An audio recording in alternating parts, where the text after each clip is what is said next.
Bantu villages, he sets out into the southern African wasteland, which he first saw more than 20 years before.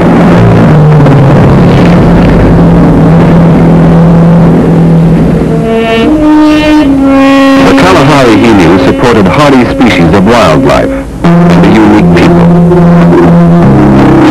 In small bands, they still existed as they always had, as early man once did, gathering wild foods and hunting.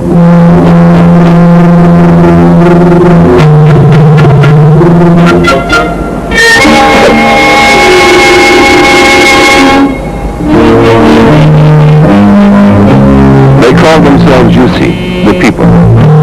The European settlers called them Bushmen. These people still pursued their ancient way of life and freedom in the Kalahari.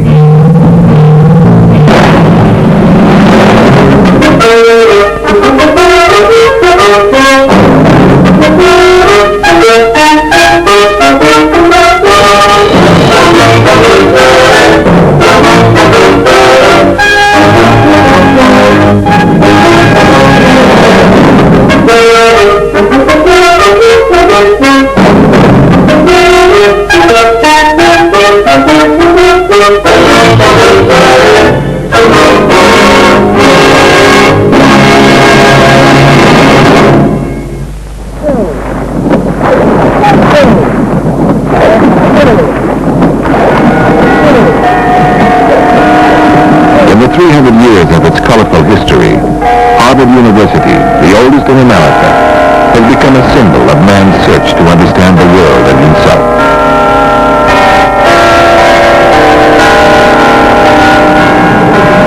A few short blocks from Harvard, in an antiquated factory building, is another institution, unpretentious and unconventional, but also dedicated to understanding man.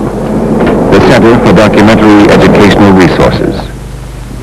Founded by John Marshall, a filmmaker anthropologist, and his associates, the center produces in-depth studies of different cultures and ways of life. Through these films, anthropologists and students are able to compare other cultures with our own. How many different languages are there?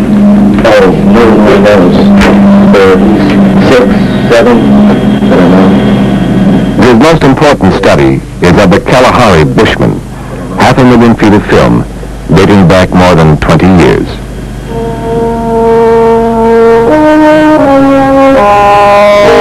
The people I lived with in the western Kalahari called themselves Krog, the name of the thick language they spoke. They lived in a place called Wankai, in small bands of related families, perhaps 15 to 40 men, women, and children. They were gatherers. Women gathered more than 100 different kinds of wild roots, nuts, and berries, providing for their families. Women sustained their families. Men hunted for the whole band. The best hunter I ever knew was Tuma, the leader of his people. One thing about the Queen people is that they're probably one of the last hunting-gathering peoples that have maintained their independence. When I was 17, Tuma taught me what hunting meant. When we saw giraffes one winter morning, Tuma knew how ambitious it was to hunt them. His kinsman, Kao, was non-committal, but the younger men were eager. So Tuma sent Crooked 3 down on an angle to intercept the giraffes.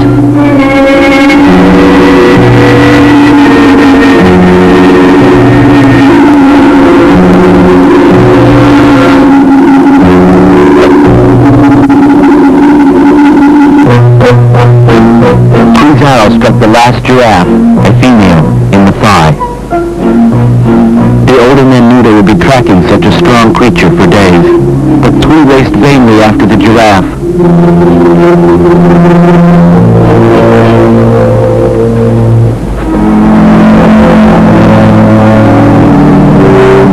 Far out in the plain, 3 found the shaft of his arrow. The points, coated with poison, are detachable. Blunt near the tip meant the point was deep in the giraffe. All afternoon, the hunters trailed the bird, learning the tracks of the wounded giraffe until they could recognize them at a glance.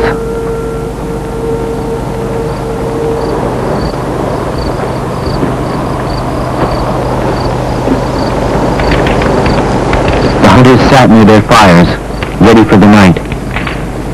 They did not mention the giraffe, for to speak of her would give her strength. They waited and let their poison work.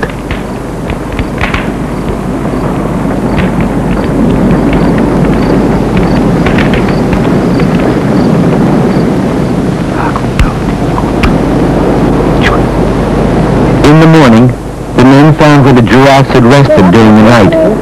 Carl wondered if the wounded giraffe had already left the herd. At our feet, a beetle rolled a ball of dung across the trampled ground. All examined the dung and detected signs of poison.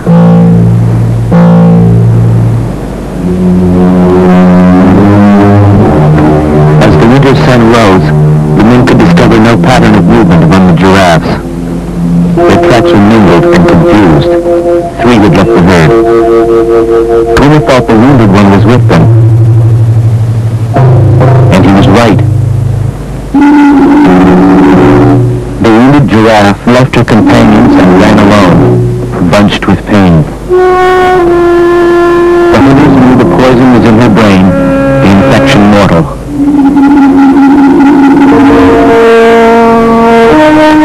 The next day, we used ostrich eggs to drink at Gaucho, one of the few permanent water holes in the western Kalahari. We drank deeply, because to the west there was no water.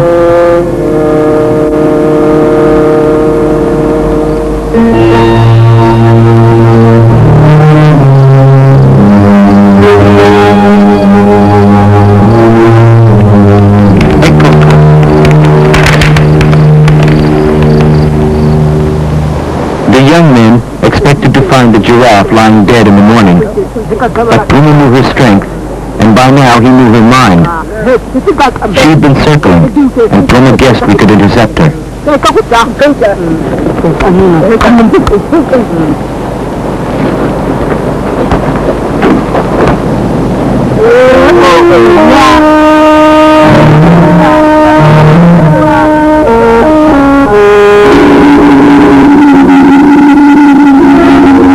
We found her in the early afternoon. She could or would go no further.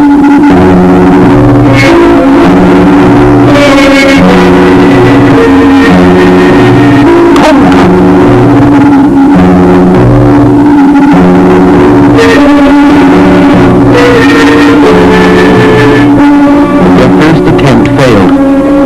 They spent their spears and energies on her, and still she stood.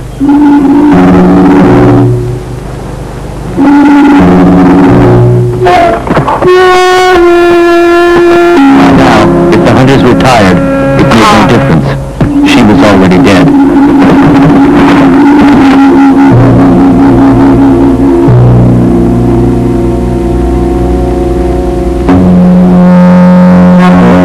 Puma made the first division of the meat. Each hunter received his share, and his wife's family's share.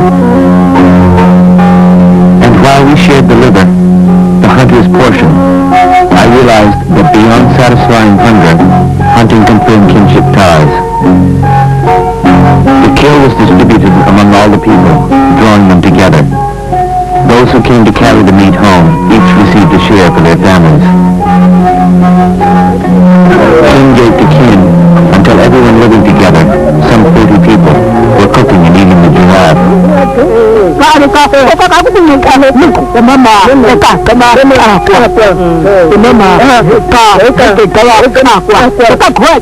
Puma told the story of the hunt, brutal binding the people together in common experience. It has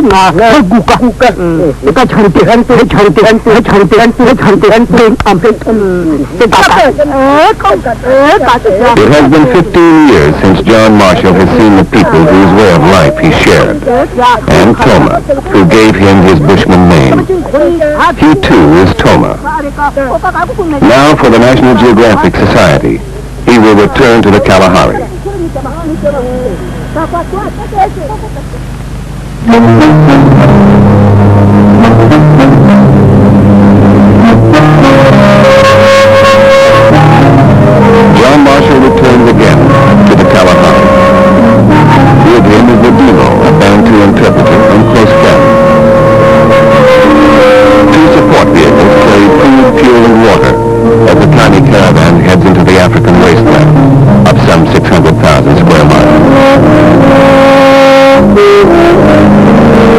For days they moved westward, across the nation of Botswana, toward the border of southwest Africa.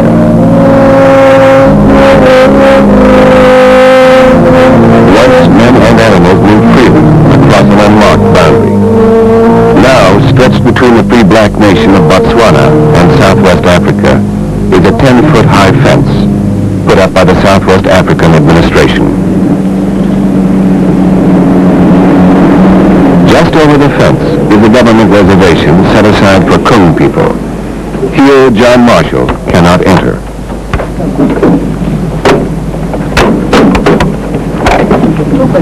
Near the border, we had picked up two acquaintances, Kung bushmen I had known in 1957. They would carry a message some 30 miles into the region called Montgomery.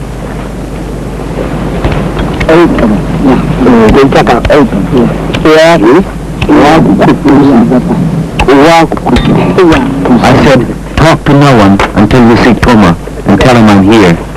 He'd know if the government would really let people come. Only the Kung are free to cross the border between Botswana and the reservation where they are restricted in southwest Africa. For 15 years, I had been denied permission to return to Montgomery.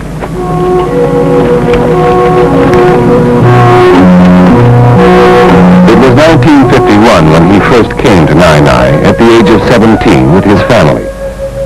The Marshalls would be recognized among anthropologists for their work in recording the vanishing Bushman culture. John for his films, his sister Elizabeth for a best-selling book, The Harmless People. 7 expeditions were organized by his father, Lawrence. Most respected for scientific work would be Lorna Marshall, John's mother.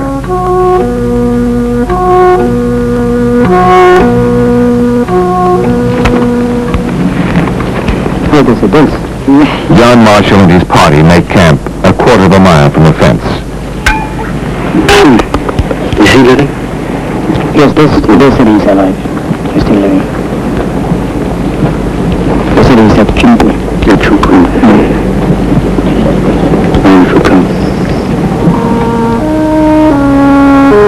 For 3 days they wait for the people of Nainai.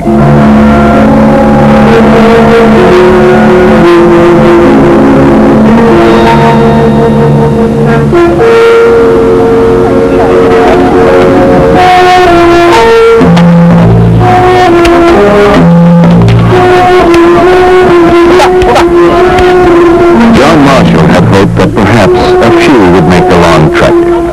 Instead, there are nearly 50 men, women, and children. There are those who knew the Marshalls, and those too young to remember, but who have heard the story.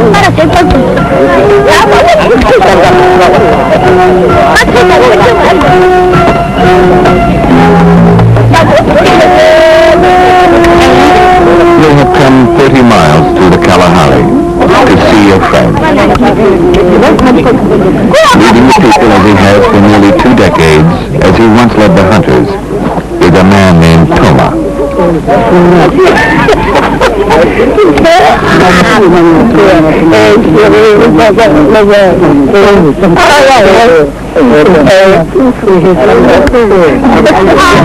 Except for the children, I knew them all.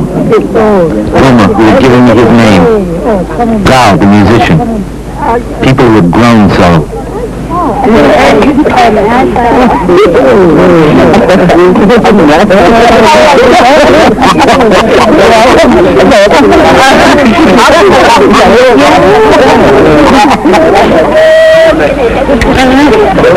I wanted to show people some of the movies I had made. We remembered the happy times, the good rains that fell my last year in Montgomery.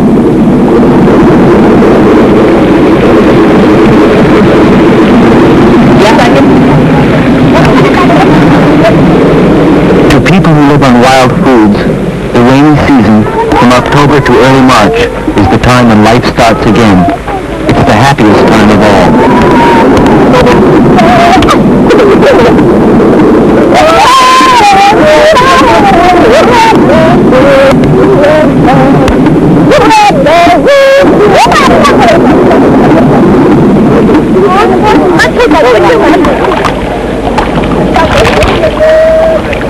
Toma remembered how even after the rains were over, there were clear, shallow ponds in the desert where he bathed.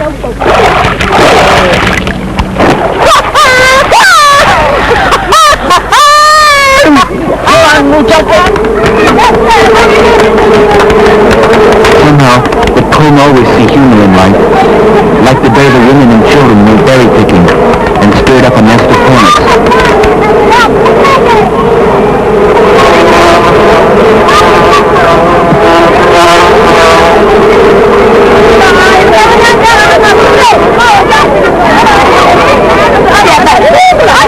I especially wanted to see Mai. I had begun a film study of her when she was 6, and filmed her last at 13. I remembered a mischievous and vital child, and found a beautiful, mature young woman.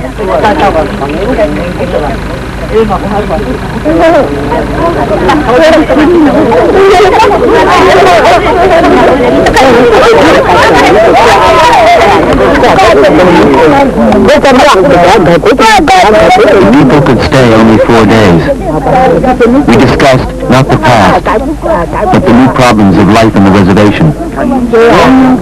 Carl said Toma had received 1 cow from the government, but not the bull. He concluded progress would be slow. Their concern was with the future. I wondered how long their past would remain in living memory.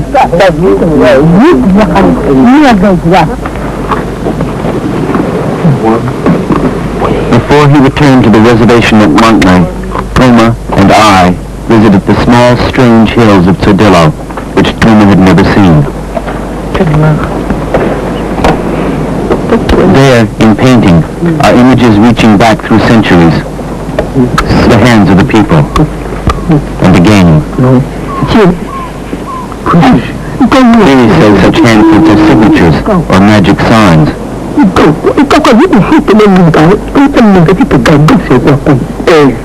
Toma said the hands and creature were one painting, the story of a hunt. The hunter saw an eland, and his hands showed how he crept close. Try the giraffe, Toma said.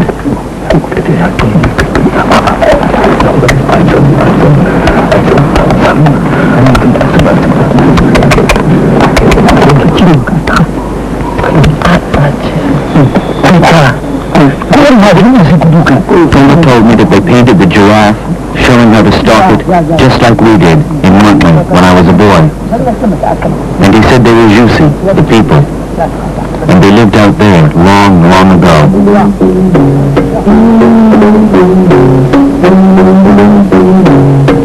There were so many Bushman peoples once, living throughout all of southern Africa. 18 years ago, I lived with one small band who spoke a different language than Toma's people. They had so little, except great knowledge of their environment. A melon became its own bowl. A digging stick became a pestle, and then a spoon. The oldest member of the band was a composer named Buhone. His songs celebrated day-to-day events in the gathering hunting life.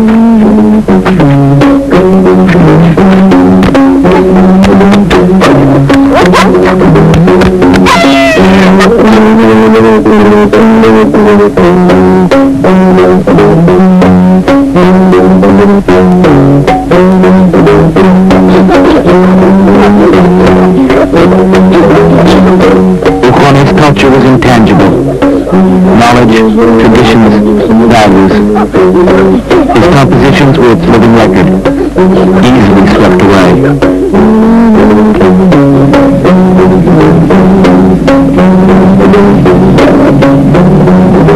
Searching for a trace of Buhone's people, John Marshall moved along the desert's edge, from one marginal ranch to the next. On farms surrounding waterholes that once were theirs, more than 70% of the Bushmen have sought work, most eking out a tenuous existence. Last whenever you come to the farms, I don't know if he doesn't get any work. Marshall has found Guyana Clay, the son of old Buhone, the musician.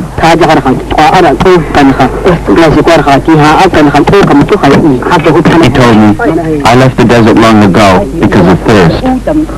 My father is dead. My people scattered. I am here because there is nowhere else to go. I don't remember my father's music. Why should I?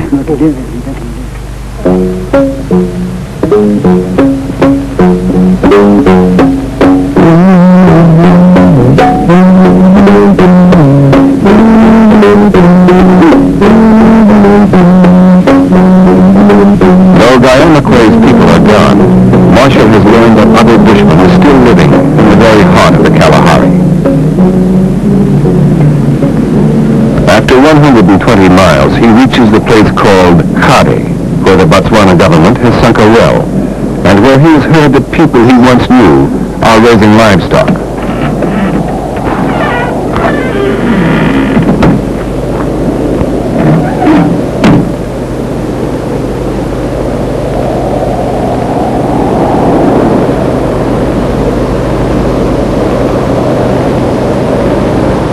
But expectation turns to disappointment. The village is deserted. It's dead? Well, it is broken. That's where they left. That's for sure. The pump has been broken for a long time, many months. With new parts it can be fixed. But what has become of the people and their animals? There's no water.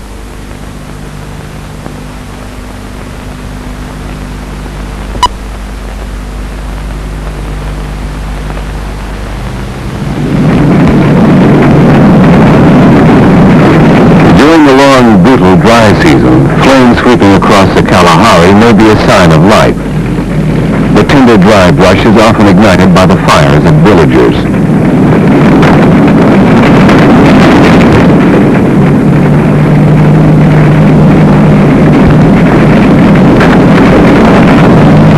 For days, Marshall and his party have searched the desert for the people and animals who abandoned the village of Khade because of a broken pump. For Marshall, there is the chance that the nearby tribesmen who started the fires have some knowledge of the Khade people.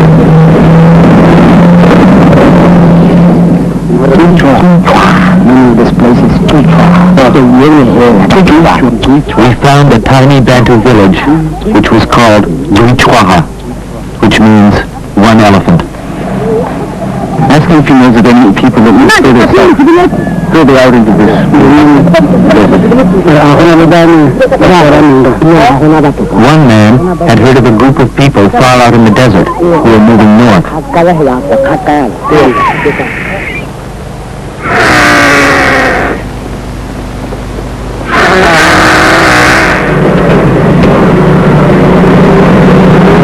Beyond the last settlement, they follow ancient game trails, hoping to find a trace of the Khade people.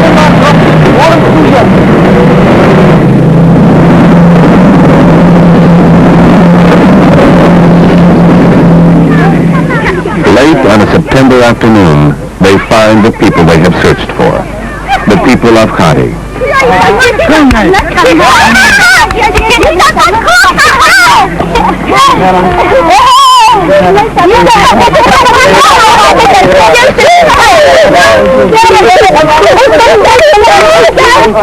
They told us that 4 months ago they had left Khade, moving north in the increasing heat of the dry season to this place where they had relatives.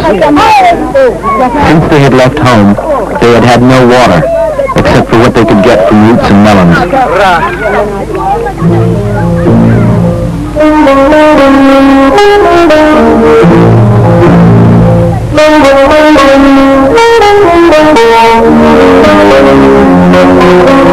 I'd seen thirst before, but not like this.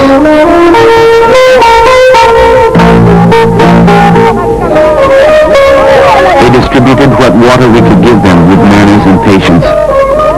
There were 42 people, and I began to wonder how they really had survived.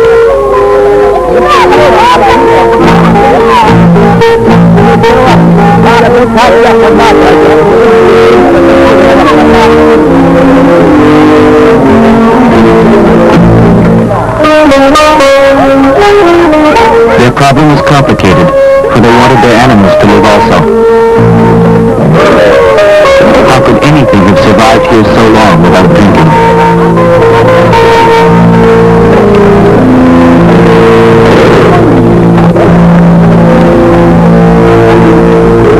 out how they had stayed alive, I had to learn everyone's name and how they were related. Kinship has always been the key to Bushman survival.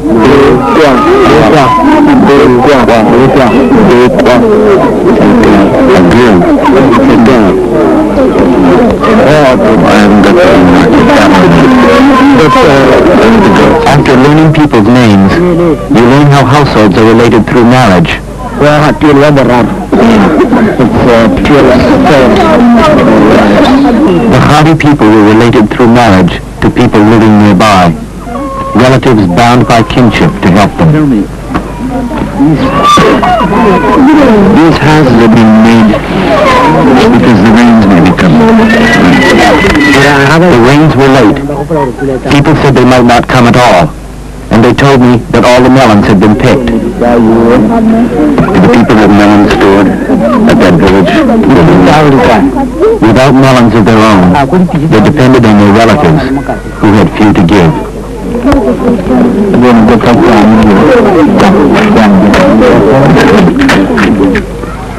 There were barely enough melons for the people. There had never been any for the goats, who had lived for 4 months on what moisture they could get from the dried up leaves and twigs.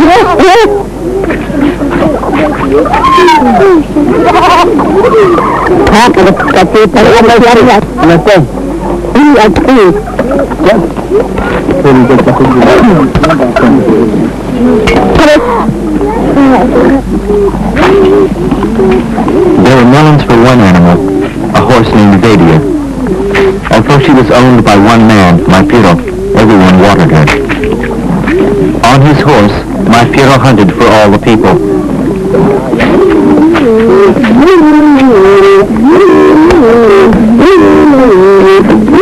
It had been a long time since they had eaten big game, because thirst had worn down the horse. The melons could only keep her alive.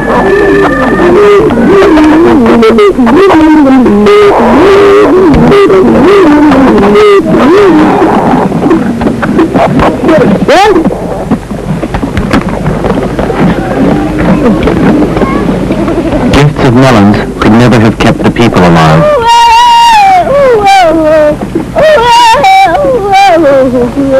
Their lives depended, as they always had, on what women could gather, on their knowledge of many plants, on their eyes keen enough to see tiny vines, and on their thin, strong arms.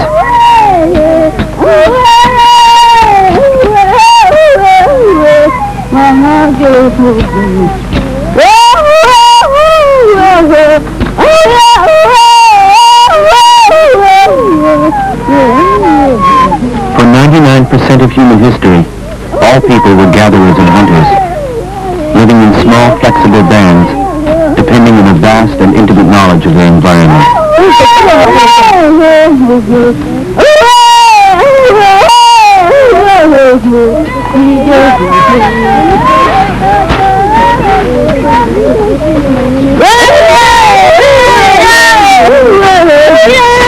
The roots the women tugged at deep in the sand had stored up water through the long, dry season. Barely enough water for the people, none for their animals.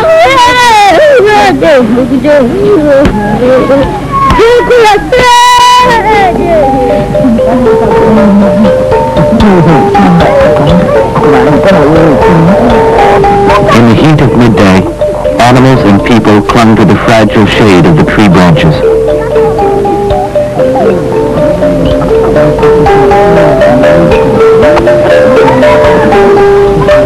What seemed like the peace of the animals was really the peace of thirst. Thirst never lets you go. The only way to deal with it is to do as little as possible.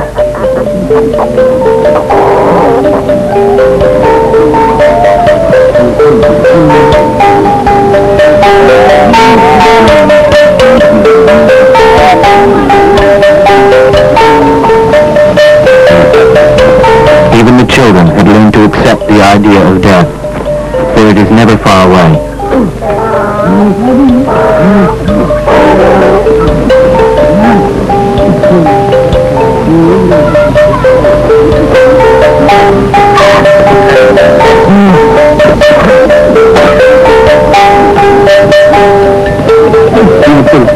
They say their goats are dying, and they don't usually die. And if they stay here, their children will also die, and the old people will die off first. Because they stayed here for about 3 months without water since they left the Kadi. They could go no farther. Nowhere would their animals be allowed to drink. Where do you want to go now?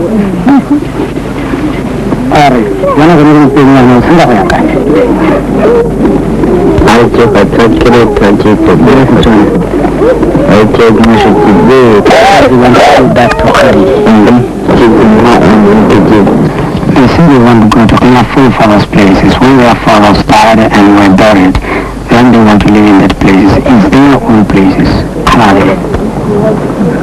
They had neither the money nor resources to fix the broken pump at the village of Khadi. We said we'd try to get the parts and fix it. They accepted our promise without revealing emotion.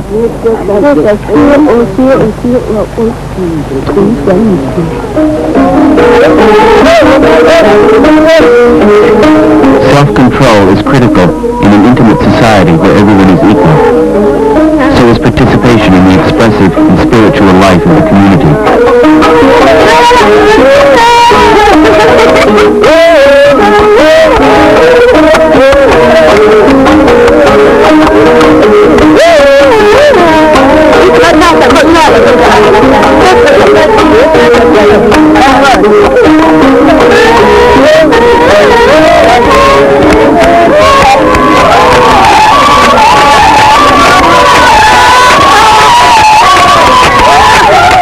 In a dance, participation becomes collective art. My sister Elizabeth, in her book, described the dance as an infinitely complicated pattern of voices and rhythm, an orchestra of bodies. Even their god and the spirits of the dead are attracted to good music, listening from the darkness beyond the fire.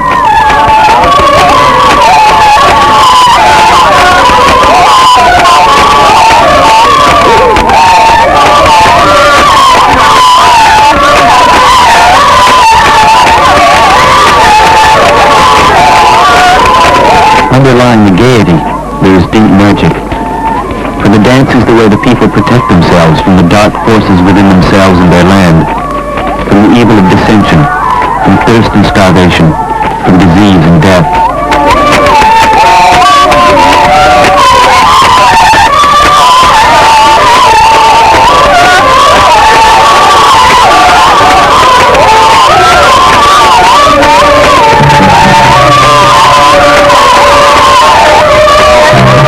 The people of Khadi dance the rain rhythm, the most ancient as it is the most important, for the scarcity of water is the ever-present theme which dominates their lives.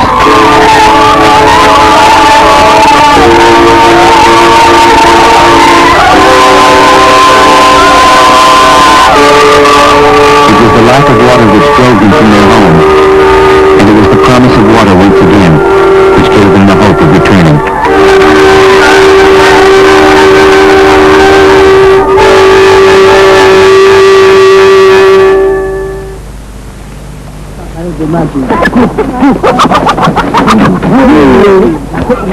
On a September morning, the children feel a thrill of anticipation in the camp. After 2 weeks, Marshall and Ladimo have returned from Khadi. The pump has been fixed. And we have to have enough water for our truck and ourselves. So we're going to try to give two of these.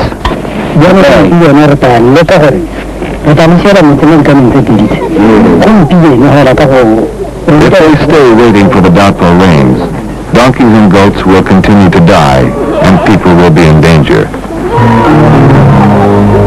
They will take their losses on the trek. They have decided to go home.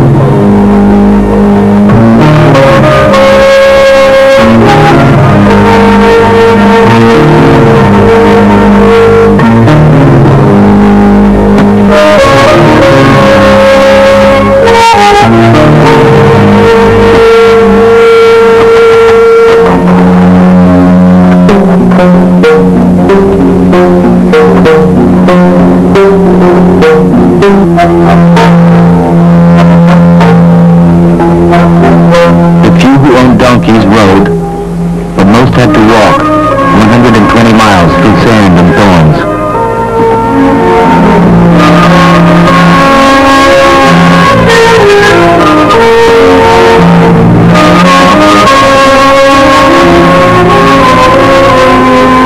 From the beginning, the pace was determined not by the endurance of the people, but by the goats. From one shade tree to the next, they stampeded, desperate for some small oasis of shade.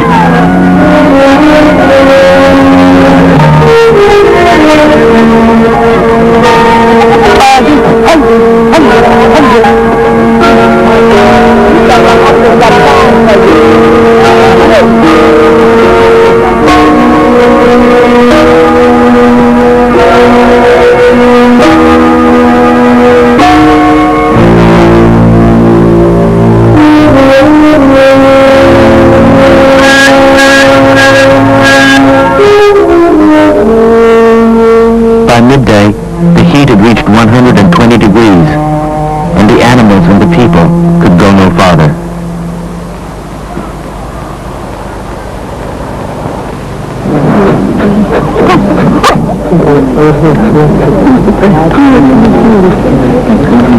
The death of their goats would mean the end of their new way of life, for goats enabled them to buy things they couldn't make themselves. They had become dependent on an outside world which had always rejected them.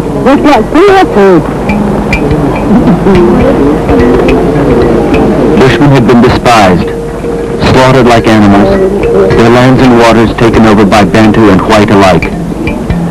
But if these people could reach Khadi and hold it, there would be a chance they could continue to exist as a people.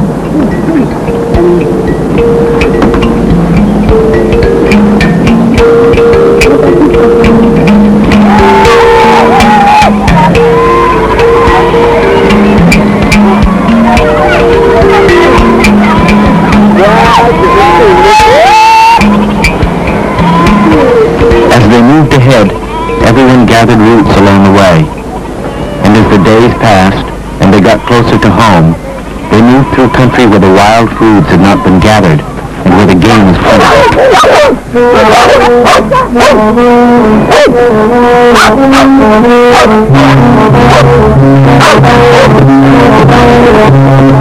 Now, for the first time in weeks, there was the hope of meat.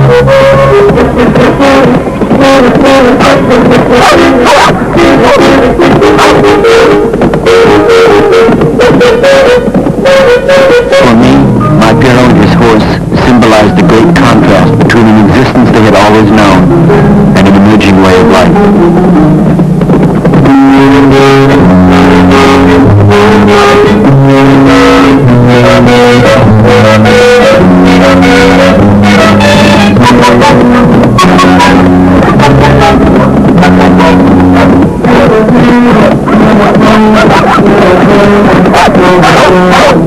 Now with horse and dogs, the time and labor of the hunt is cut by days. The dogs had laid the coolie within 20 minutes. But I remembered with what skill and patience we used to track the game.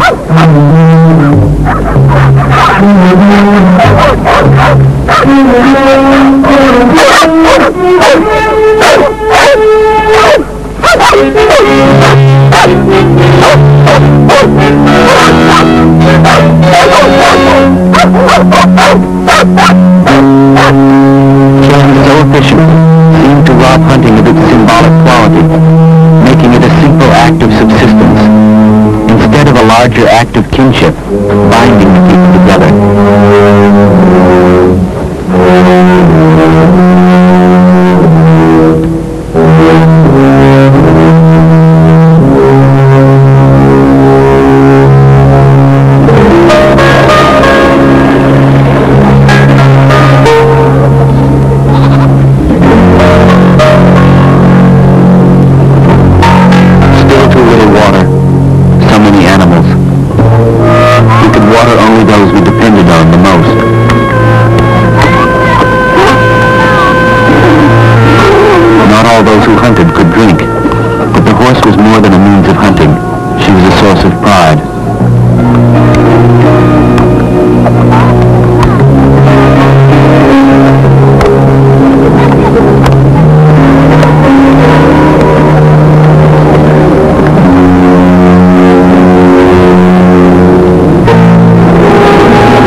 horizon.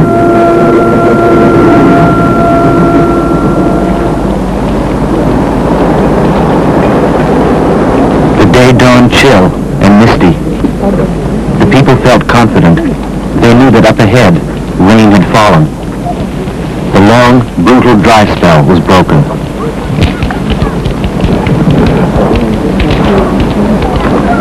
They would be able to travel faster and farther in the cool weather, strengthened by the fresh meat of the kudu. Instead of the 6 miles a day they had averaged in the beginning, they could travel perhaps 15.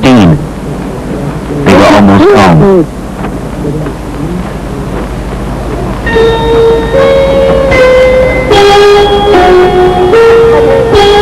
No longer must the goats be driven forward. They sensed that during the night, rain had fallen somewhere to the south.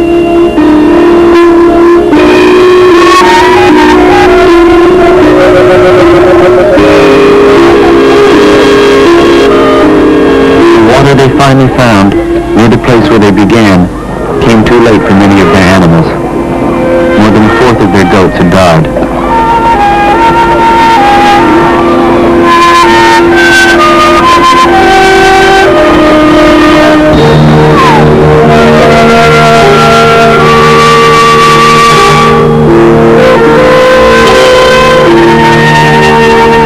In the final days of their journey, they wondered if they would ever again be forced to leave Hadi and set out into the desert.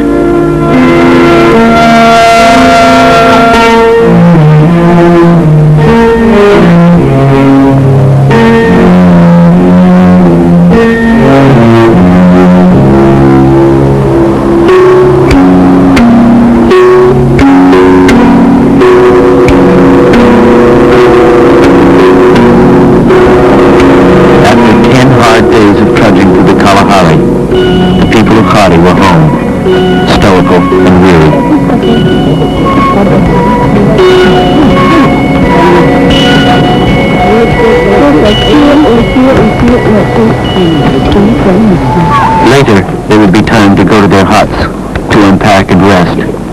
Their first concern lay a few hundred yards beyond the village.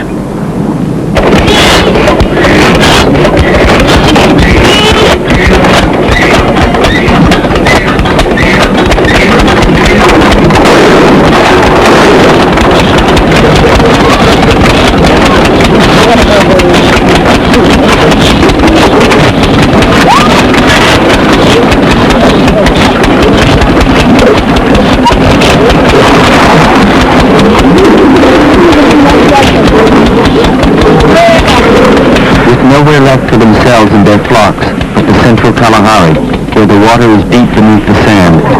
The Hadi people were dependent for their future on an ancient engine and a 4-inch pipe.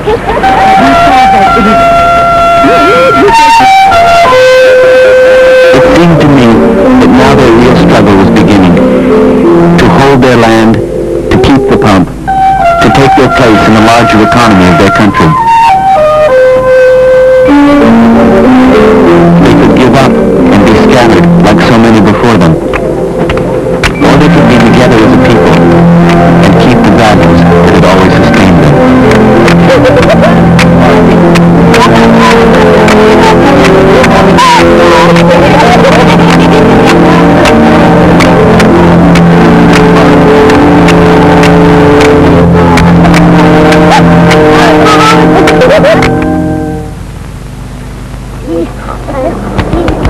The children of Hadi still played the games their ancestors had for hundreds of generations, acquiring the essential values of participation basic to the life of their small society. Now the children of Hadi faced a different future.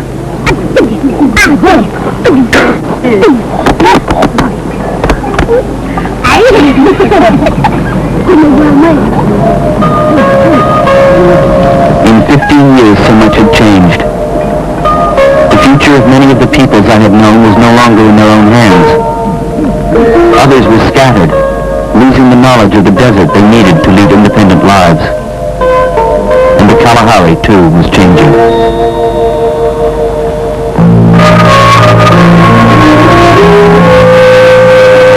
Now the Kalahari is becoming cattle country. The Bushman's last remaining water holes are being taken over by commercial ranches.